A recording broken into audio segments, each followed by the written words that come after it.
lại chưa cá lại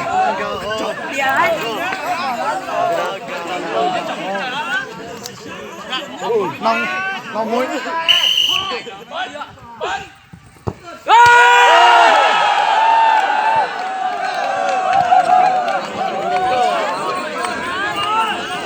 chuẩn hết rồi đấy nhá, chỉ cho tôi hết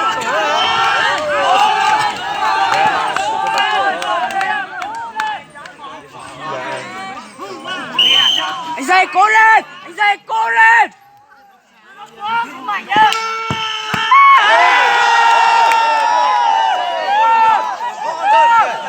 Xuất sắc đây à. Hai thủ môn này rất là giỏi. Một thủ môn giỏi, một thủ môn giải ra một quả đâu.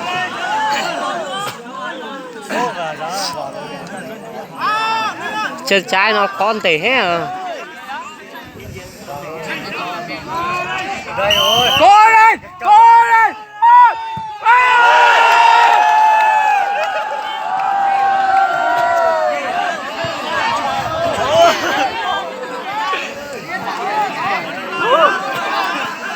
Sùng thế.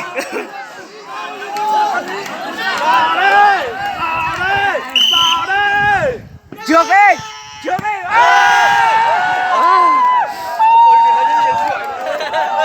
Giỏi đấy.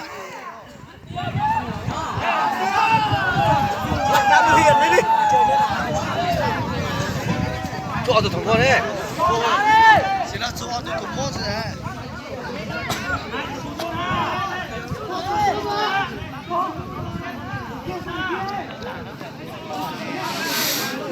Ôi chúng ta là cái chia là chơi mà chúng ta là. Đây à? Chỉ là những đó là. Đây chỉ đâu.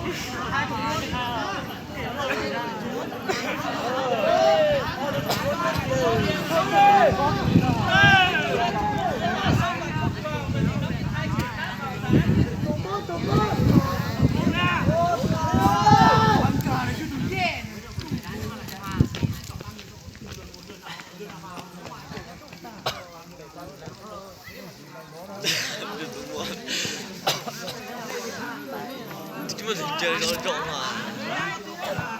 Cái này trong đua đó. Cái này tính nhô đó. Nhô lắm á. Thấy dân trẻ anh chỉ là ít lối tới cháu nào dân trẻ lo chứ lo đây không? Không có gì nó cũng lo rồi, dân trẻ lo hay đừng lo rồi. Trên đây Ba quả, ba quả liền hết. Đấy dân trẻ chỉ lo thành càng, dân trẻ lo ba quả. giờ yên lụa ai yên chọc ngõ cái kia chỉ trở xả chứ lo rồi.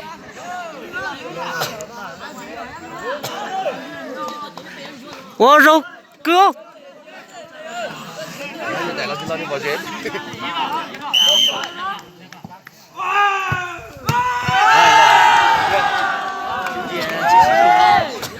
Như vậy lần này hai chúng có chỉnh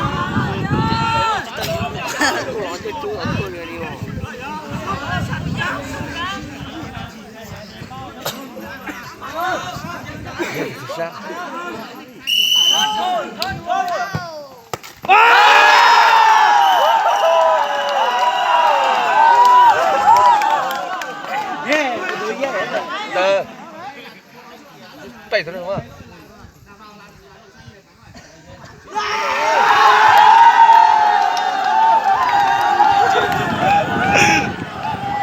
Chết thở ra mới đá.